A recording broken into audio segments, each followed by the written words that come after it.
Hello everyone, my name is Daniel Creel, brand ambassador of PinSeeker and owner of VC Golf, and today I'm going to be talking about one of the most important things, really the most important thing I think of in the golf swing is face control, and it's really done right here at the bottom part of our swing. It is super important, it happens super quick, and it's hard to control.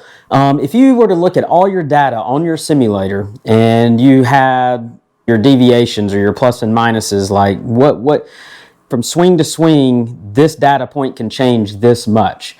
It's going to be your face angle is going to change the most for folks, okay? A lot of people concentrate more on their path or their swing speed, or just really what I find is people like a swing or two on TV and they try to chase these positions, and they're not built, these positions are not built for them, or they're not built for that type swing, so then they therefore struggle with the face control aspect, and they just don't hit it as good as they want because their body may be limited, or they just don't know how to get in the positions correctly, whatever it may be. But today I'm going to simplify everything, and if we can get face control for each and every one of you and tell you how, based on your swing, your individual swing, how to get the face angle to really to bring the ball back to the target, whether it's fading or drawing, and how to monitor that and how to train for it, you're going to drop in strokes no matter what your swing looks like or your physical limitations. So I've got a couple of drills and I'm going to go over those, but the most important piece is you need to go to your club path data point on your launch monitor, okay? So you're going to take path, and let's say that you have a club path of 6 degrees over the top, okay? You're out to in for a right-handed golfer, so you're 6 degrees swinging to the left. I'm going to use right-handed golfer for my example because that's what I see most of. So we're swinging 6 degrees left, so we're negative 6 degrees. To get that ball to come back to the target, you just want to divide that by 2, okay? So that means your club face needs to be negative 3 degrees, okay? So you need to be shut 3 degrees, but you need to be open to the path, which is going to be positive 3. So your face to target, FTT, is going to be negative 3, and then your face to path is going to be positive 3. And that's going to get that ball coming back to the target. And again, there's more things that go into it, and that's assuming you hit the center of the face, because if you hit off the toe or the heel, then you're bringing in the gear effect, which is changing a little bit of the side spin, and that could go into the equation as well. But again, we're assuming center contact, just cut your path in half, and that's going to be what the face needs to be. So 6 is a lot. So the bigger the gap, and I'm going to look at my hands, so I'm going to talk a little bit about the D-plane here. So you got your club path, and then you've got your face angle. If they were exact same, so we'll use this situation that negative 6, so we're over the top 6, but the face is negative 6 as well, they're going to travel together, and that's just going to be a dead pull, assuming center contact. All right, so what if we swing negative 6, but we're open 3? Now we get this little space between my hands, as you can see. That space is where the curvature happens. And the bigger this space gets, the more the ball is going to curve. So the bigger the number is between the club path and the face angle, the more the ball's got to curve to get back to the target, or the more offline it's going to be. The more we can get the path closer to 0, the less that you have to manipulate the club face to get it to go straight. So I always tell people that you want your club path between 4 and 4. So negative 4, positive 4. As long as it's within those 8 degrees, we are fine, okay? So if you swing negative 6, I want you to work on your path to get it down to negative 4 and then get your face to negative 2. So you see that we're dealing with smaller numbers. We're dealing with 4 and 2 rather than 6 and 3. So the smaller the numbers, the better you're going to be and the more consistent. So I'm going to help you get there. So 1, focus on your path and do what you have to do to work on path. Today I'm just talking about face angle. So what I'm going to do is I've got 2 drills, and one of them you've seen before if you tuned into our page. It's one that it has a lot of positive things in the swing. But this, I want you just to get the feeling. So let me grab this club. So I'm going to use, I already showed you that the rod I'm going to use, and that's going to help with your rotation, okay? And it's going to help mainly with your upper body rotation. So there's two ways to square the face, all right? So I'm going to get here. I'm on my downswing. I get here, and most people tend to stop rotating with their upper body, okay? Their upper body quits rotating, so when that stops rotating, the club is going to just start working through the impact zone. And this is how they square the face. So you're dealing with a lot of different motions of the wrist, because the wrist can do extension, it can do flexion, it can do radial deviation, ulnar deviation, and then it has global rotation. So all those movements are really coming into play here to try to square this face, because you're not rotating anymore. And then you have the other way of squaring the face. So I'm going to get to the same point here in the swing, and I'm just going to continue to rotate, and I'm not going to move my wrists. And this is an extreme example. And I'm going to rotate, rotate, rotate, and look at that face. That face is still square, and all I did, and I'm going to give you an example here, all I did was rotate, rotate, it stays square. Where most folks get right here, and they quit rotating, and they have to do this. And you're ultimately adding loft, you're losing momentum, and you're doing a little bit of manipulation in the rotation and the flexion, extension, and all the deviations to square the face. So it's just really hard to time. There are good golfers out there that do this, that can time it really well from shot to shot. And mostly what we see on TV or the PGA, LPGA, is there's some type of hybrid, okay? So nobody just hits the ball with complete rotation, very rarely. But there always is a little bit of rotation and a little bit of manipulation in the wrist, okay? What I like to see, if you have a camera at home, is when you make impact, to know you've rotated enough through an image, when you make impact, if your hands are on your trail thigh, that's a key indication that you've quit rotating on your upper body. If you've made impact on your lead thigh, that's a key indication that you are rotating good. You're leading with the hands and the club, you're outpacing the club. So, that being said, I'm going to work on upper body rotation. So what this does is I'm going to rest this up against my left side, and I want to hit little pitch shots. I don't want you, pay attention, I get too many people that try to hit and do this, and they have this big separation between their body, and we're not trying to really avoid our body and really throw our hands out, because that's not going to cause rotation either. Because look at this. Is this rotation? It's not. I want it to stay close to your side. And if it nudges your side, it's fine. I actually want it to hit your side. Honestly, I'd rather it hit your side than not hit your side.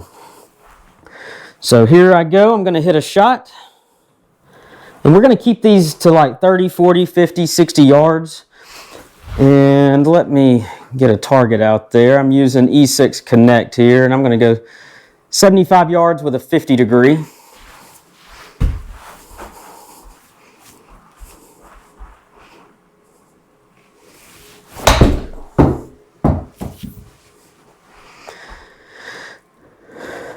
And you're going to notice how straight the ball flies once you get a hang of this, and how you learn how to rotate and hit this little shot. So as you can see on my screen, I've got, let me see here, I don't have the right club, let me get a pitching wedge.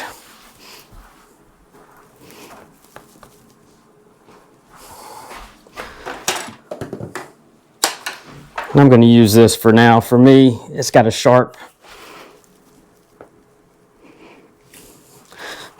tip on it, but it's going to accomplish the same thing.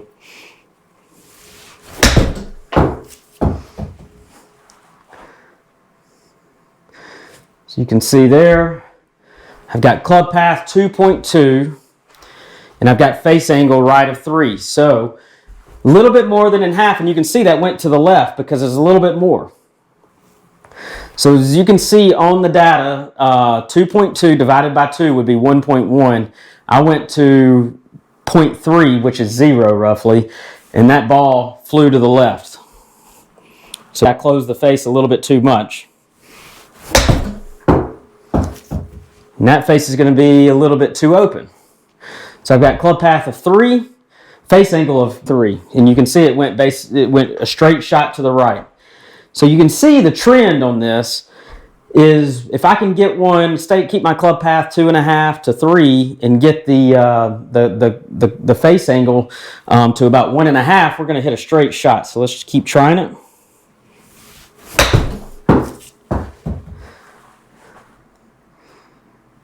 That one was fairly straight. So 3 and face angle 1.5 roughly, so 1.2. So really good. So you can see how to use these numbers and get the desired shot and just practice it. I want you just to really practice this rotation piece. Another good drill, and what I've got here, just to show you, I got a little short alignment stick, roughly probably 18 inches long. I stick it in the butt of the club and it's ready to go. The next piece that I have, this is a Tour Striker ball. You can get different ones online. You can just get a balloon. And I would say this is 7 to 8 inches in diameter. And you can blow it up to whatever firmness that you want. And this is a really good drill to hit small shots with, just like the stick, but work your way up to a full swing, okay? And the idea is, I'm going to keep my arms together. What I notice is people that when they rotate through the impact zone, the ones that lose momentum, their elbows start separating, okay? And when they start separating, the club's going to outpace and you get a little flippy, and it's hard to make solid contact. It's hard to make consistent contact, and you end up chicken winging through the impact zone. So what this is going to do is help ensure that we keep a consistent space between our forearms there. So let's go ahead. Let's see how it translates. And I'm just going to hit little shots again, a little bit firmer than what I just hit.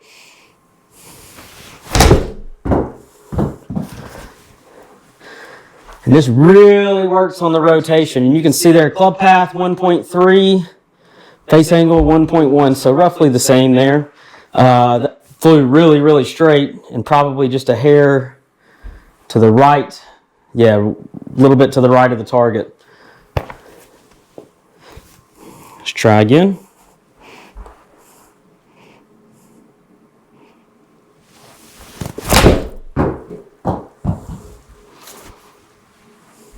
That's about as hard as I'm going to hit them.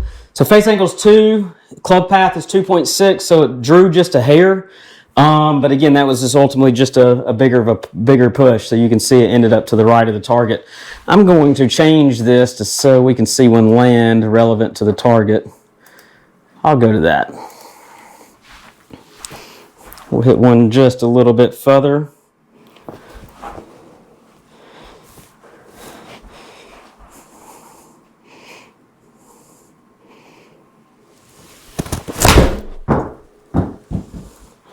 It's going to be a straight push as well, so I imagine the path and the face angle are going to be really close to the same. So 2.0 and 3.0, so a little bit off, so that may have drew just a hair. Left spin was 97, so very low RPMs to the left. I did hit it a little off center, so that could have been part of it. So that's just a quick example of how to calculate what your numbers should be on your launch monitor to get that ball going back to the target. So again, let's go extreme. If you have a path of positive 10, just out to in 10 degrees, that means you need at least 5 degrees open face to get the ball to come back to the target. So again, we're dealing with bigger numbers, 10 and 5, and I would rather lower that path so we can do with a smaller number on the face to target so that you'll be a little bit more consistent. So we need to narrow down the path between +4 and -4, and then whatever you are in there, we want to try to cut that in half, okay, and keep it around that, and that's how you can monitor it on your data and your tables with your launch monitor. So I hope you take this to your simulator, start changing your practice routine, really focus on a couple of data points, whatever it may be, and I highly recommend focusing on the face to target aspect. First, looking at your club path. Again, I have a Tour Striker ball. It's called the Smart Ball. You can get that online, or you can simply just blow up a balloon. You can go to Amazon or eBay. They have different versions of this. Again, just make sure it's about an 8-inch diameter. And also just an alignment rod in the butt of a club. So use those progressions to really help and find that rotation. So the alignment rod is going to help the thoracic rotation, quieten down the hands, okay? And then the ball is going to maintain the distance between your forearms so you don't start separating opposing directions because the elbows are drifting apart. So those two together and learning that is really going to help your face control. So thank you guys for tuning in. Make sure you click like, subscribe, make sure you hit the alerts so you can see when we put out a new video, and also comment. Let us know what you think about these videos, and if you want to see any videos or you're having struggles with your swing, I will do a video and answer your questions, so just let us know. Thank you guys for tuning in. Until next time, happy Penn Seeking.